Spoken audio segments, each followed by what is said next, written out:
Mesdames, Messieurs, bonsoir et bienvenue à votre capsule chiropratique. Toujours en notre compagnie, le docteur Cynthia Pitre. Bonsoir, Cynthia. Bonsoir. Ça va toujours bien? Très bien, vous?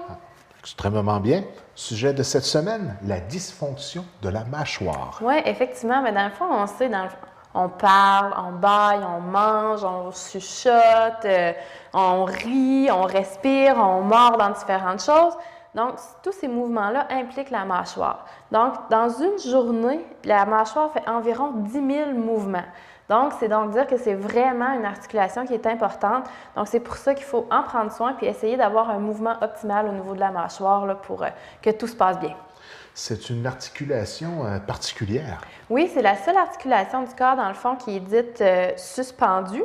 Ça, dans le fond, c'est parce qu'elle peut bouger de haut en bas, de gauche à droite, puis aussi de l'avant vers l'arrière. Donc, c'est la seule articulation qui peut vraiment faire tous les plans. Puis aussi, on dit la mâchoire, mais on l'appelle aussi l'articulation temporo-mandibulaire. Bien sûr, on en a deux de chaque côté, ici, juste ici. Puis ces deux articulations-là doivent absolument fonctionner en parfait synchronisme. Il faut vraiment que les deux, bougent en même temps, au même moment, pour que tout soit à l'équilibre, pour que ça se passe bien. Si ce n'est pas le cas, bien à ce moment-là, on peut se retrouver avec des douleurs et des inconforts au niveau de la mâchoire. Ne serait-ce que pour la coordination de la mastication en tant que telle, hein, pas s'auto-manger, comme on dit. Exactement. Puis, c'est sûr que l'articulation, bien entendu, est composée d'os, de muscles, de disques et de cartilage. Puis, elle peut être sujette justement à des dysfonctions neuromusculo-squelettiques. Et comment on peut identifier des causes de dysfonction par rapport à ce mécanisme-là bien précis? Il y a plusieurs causes. Les causes sont vraiment multiples au niveau des dysfonctions de la mâchoire.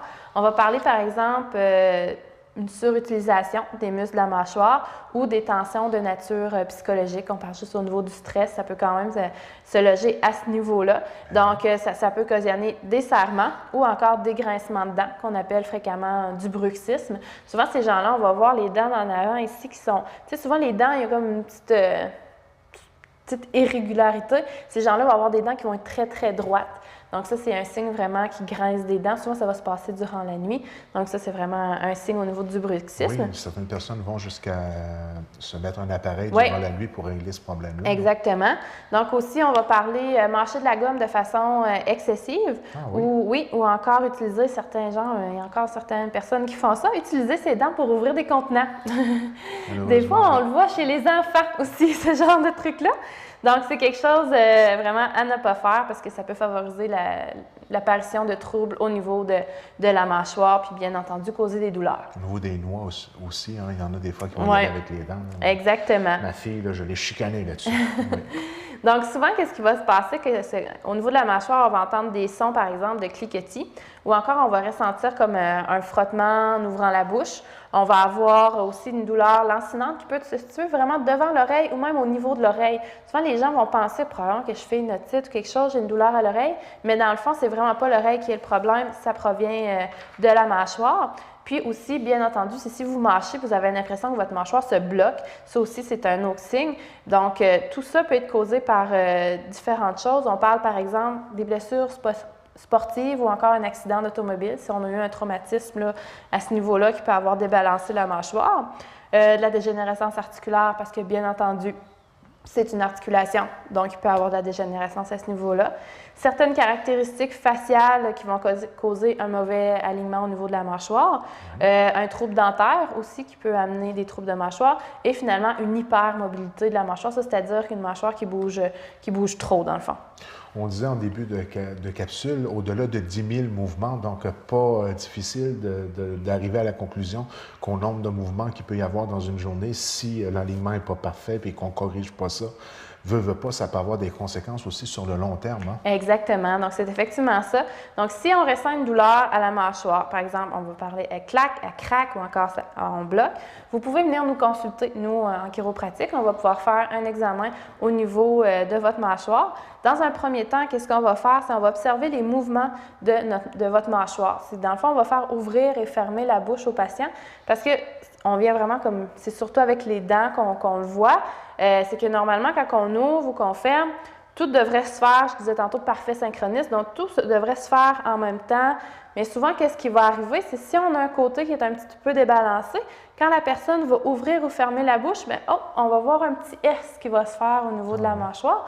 Donc, à ce niveau-là, c'est vraiment la première chose qu'on va observer. Ensuite de ça, on va poursuivre notre examen en allant palper au niveau des muscles, tous les muscles de la mâchoire, puis aussi au niveau du cou, voir s'il y a des tensions à ce niveau-là. Parce que, bien entendu, juste une tension musculaire peut être la cause des douleurs. Ensuite de ça, bien, c'est sûr qu'on va en même temps vérifier, justement, comme je le disais, au niveau du cou de la personne, les vertèbres au niveau du cou aussi, parce que s'il y a quelque chose au niveau du cou, ça peut amener des douleurs référées à la mâchoire et vice-versa. Donc, on peut avoir un problème cervical qui nous amène un semblant de douleur à la mâchoire. On peut avoir une douleur à la mâchoire qui va nous amener certains problèmes cervicaux. Puis, en même temps, c'est certain, les douleurs à la mâchoire, étant donné que ça implique vraiment les muscles qui sont ici, mais tu sais, on a quand même les muscles au niveau des os du crâne aussi qui sont impliqués. Donc, ça peut aussi créer des maux de tête. Donc, c'est une autre conséquence là, qui peut arriver avec les problèmes de mâchoire. Donc, c'est sûr que l'examen, en gros, va ressembler à ça. On fait la mâchoire, la région cervicale, puis dépendamment de ce qu'on trouve, bien, on peut aller traiter là, à ce niveau-là.